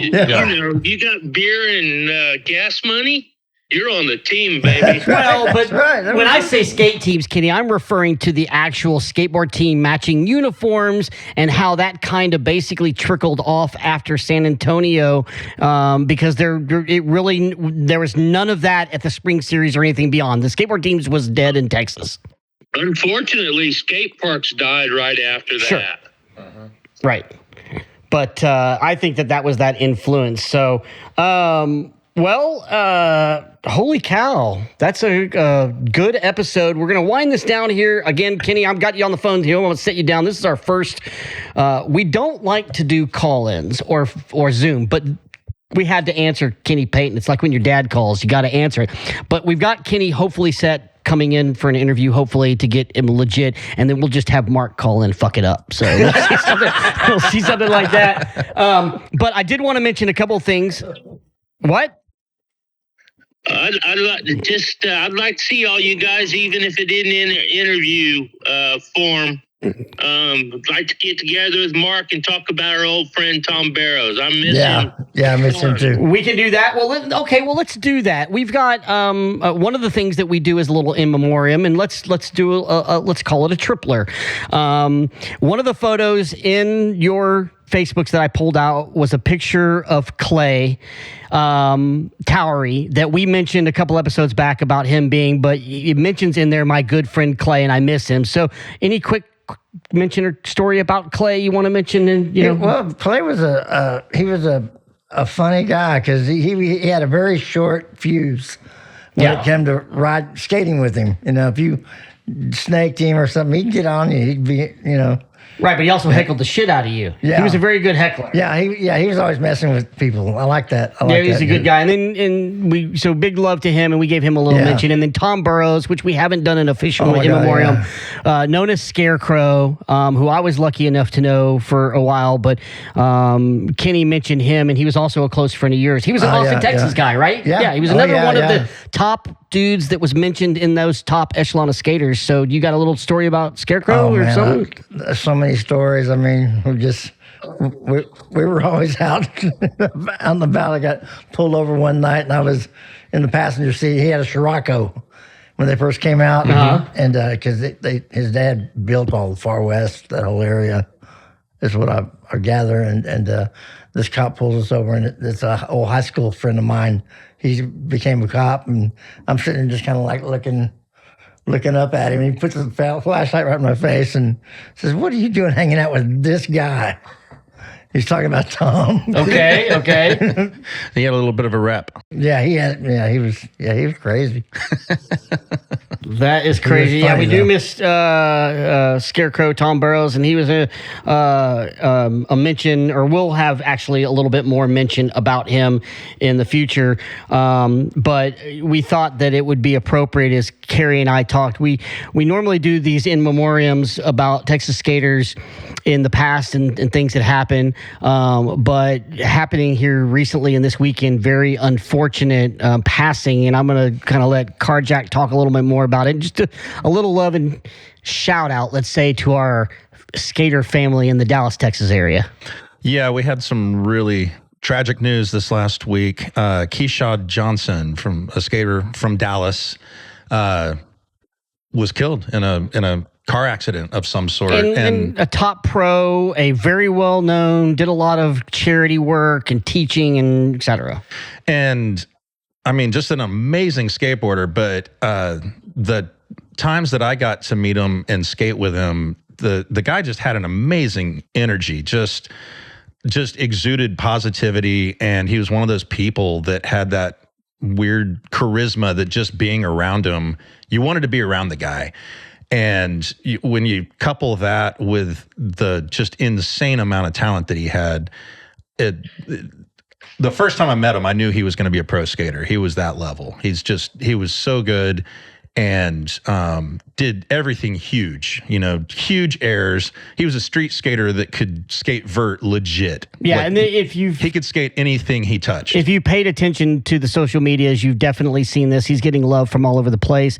He recently was in Galveston for that South Texas Red Bull thing that our sponsor Big O and Southside put on, and there was a 20-30 foot rail that he was doing crooks and all that stuff all the way down it. No rail too big or too long. Big. And then everything that guy did, he went for the most maximum thing possible. And we're seeing posts from people, friends, Dave Duncan, and some other entities where he was doing motivational speaking and he was teaching and all that. So, it's really a tough thing. I did not really know Keyshawn. I knew of him, but whenever something happens to one of our family, especially in Texas, we take that to heart, and that's why we wanted to give him some love, and especially to all our friends in Dallas, because they're hurting pretty bad with that happening. It was, it's a huge loss. And the whole skateboard world lost somebody. Right. And, everything is a tragic accident. And a lot of times you don't hear, and we're not going to go into any details, but it had to do with the traffic accident.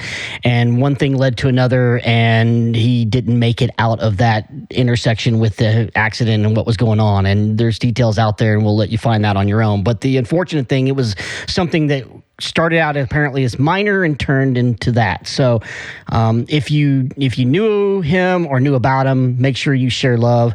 Again, especially with all those people in Dallas and all that stuff, because it's really important. And it's a week before Christmas. So, Yeah, it's a tough we thing. miss you, Keisha. Yeah, but he was rad. And the best thing about it that you can think of is go and check him out. Check his videos and check what he's doing, and it's going to bring a huge smile to your face and pass that along. So, So a lot of love to our Texas family, and we never want to end on a downer, but we do want to give a lot of love and shout outs to everybody, again, who has been supporting us. We appreciate it. This is an interview. We're about 2 hours of interview time. It'll knock down a little bit shorter than that. Once again, I want to give love to our sponsors and our support, all the companies that I mentioned before, and everybody involved in pushing what we're doing, and stoked and excited that our venture into podcasting is somehow doing justice to Texas skateboarding and the stuff that we continue to learn. And there's a lot of big things going on and a lot more interviews coming up. And I guess really just to tie it off is, we appreciate this first few months of the year and getting this started. And we are super stoked that we've had some iconic people here to join us, and who has also listened to our podcast and got stoked for that nostalgia. And that's kind of what we're doing this for. So, I don't know how else to tie it off other than that, Kerry, but you got something for us, sir? Hey, Chip, how many skateboarders does it take to change a light bulb? I don't know, Kerry. How many skateboarders does it take to change a light bulb? This week, we're going to say 5. 1 to change it, and 4 others to roll their eyes and go, I can do that. And there you have it. Thank you to Mark Wheeless. We won't shut up and skate. And we appreciate you guys supporting us. Check us out. Send us some emails. Send us some cash if you want or don't. But listen in, support, share, like. I'm Chip Queso. I'm Carjack. That's Kerry Jackson. Mark Wheeless. And that's Mark Wheeless. Thanks. And visit me. Uh-oh. I don't know what's... Oh, and Kenny Peyton. Kenny, are you still there? Take us out. Come on down to the tropics and visit me, you guys. We can do it here. Hell yeah. I got plenty of room. Ocean view, ocean front. It's a new skate park about 3 blocks away that wants me to come ruin my knees at it, but I'm holding out. Hell yeah. Yeah. Thank you guys for listening. We're going to shut it down. Join us, Won't Shut Up and Skate, and Mark Wheeless. Have a good day. Go skate something. Do an invert or a Burt or something shit. There you go. Bert, yeah.